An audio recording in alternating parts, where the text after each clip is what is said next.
আজি যিকেইটা কাৰ্যসূচী হাতত লোৱা হ'ল, আজি আমাৰ ছোৱালীবিলাকৰ এটা হোষ্টেল এটা আজি গঠন কৰা হৈছে আৰু সমান্তৰালভাৱে এটা নতুন বিল্ডিঙৰো আজি আধাৰশিলা স্থাপন হৈছে।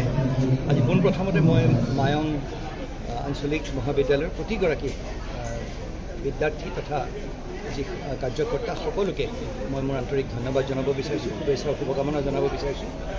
আৰু আজিৰ দিনটোত মই এষাৰ কথাই ক'ম যে সমগ্ৰ ভাৰতবৰ্ষ নহয় বিশ্বৰ প্ৰেক্ষাপটত আজি মৰিগাঁও জিলাখন জিলিকি উঠিছে।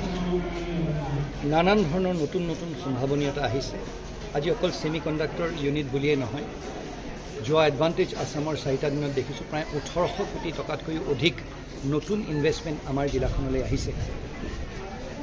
অনাগত দিনত এই বুলি ক'লে ভুল নহ'ব যে মৰিগাঁও জিলাখন আৰু বিশেষকৈ জাগিৰোড অঞ্চল সমগ্ৰ অসমেই নহয় ভাৰতবৰ্ষৰ ভিতৰত এখন অত্যন্ত আগৰণুৱা এখন চহৰ হৈ পৰিব।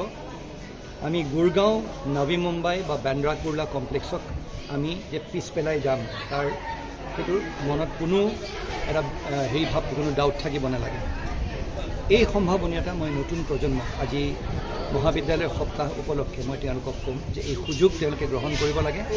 আৰু আজিৰ দিনটোত অকল অংক ছায়েন্স আমি পঢ়িব লাগিব হয়, কিন্তু সেই অংক আৰু ছায়েন্সত যদি আমি ইমান প্ৰখৰ নহওঁ বা ইমান যদি আমি ভালকৈ আমি নোৱাৰোঁ, তাৰ মানে এইটো নহয় যে আমাৰ জীৱনত আমি একো কৰিব নোৱাৰিম।